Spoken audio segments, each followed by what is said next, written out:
Suffering for support.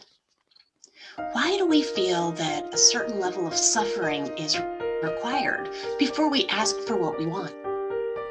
Many of us feel that the suffering has to be enormous before we ask for assistance or say no to another to-do.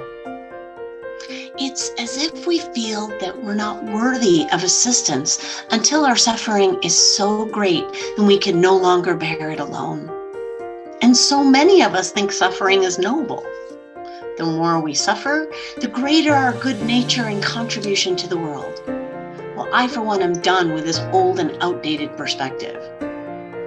It shows up in how sick we need to be before we ask our partner for help or call out from work or school.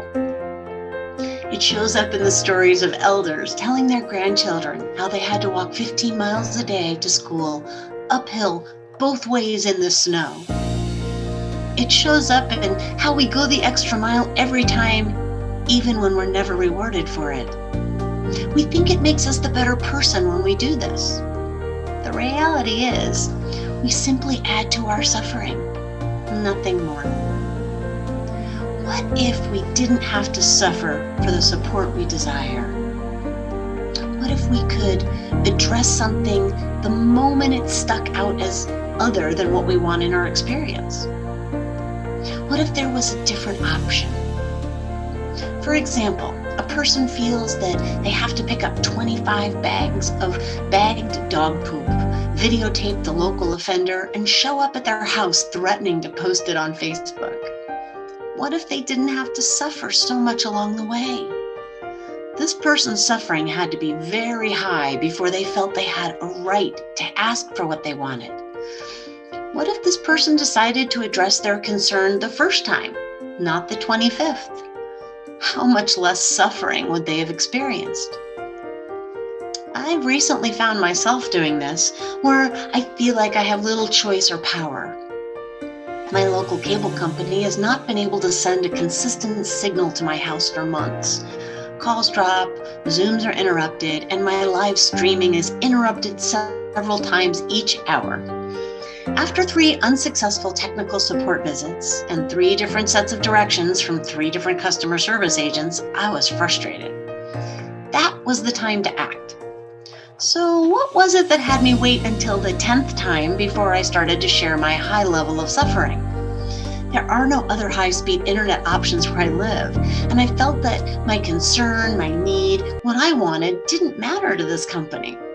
My past experiences have taught me that those in authority wouldn't support me if they didn't have to, so I don't expect them to this time either. And that is how I keep creating the same experience for myself over and over in this situation. I'm ready to break that pattern in this instance and others. How about you? Many of us were taught that it isn't okay to ask for what we want or to say no to what we don't want.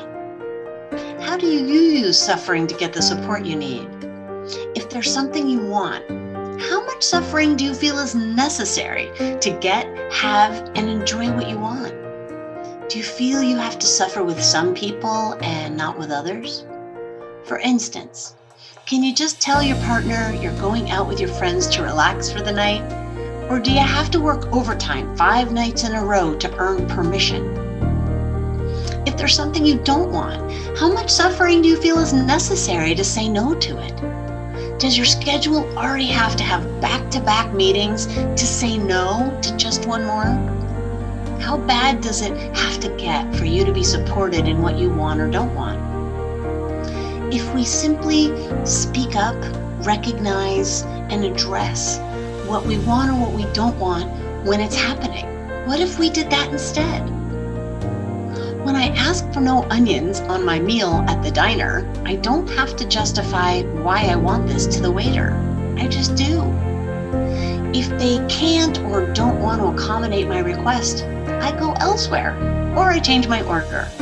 It's up to me to support what I want and don't want with as little suffering as possible. How can you support yourself without suffering today?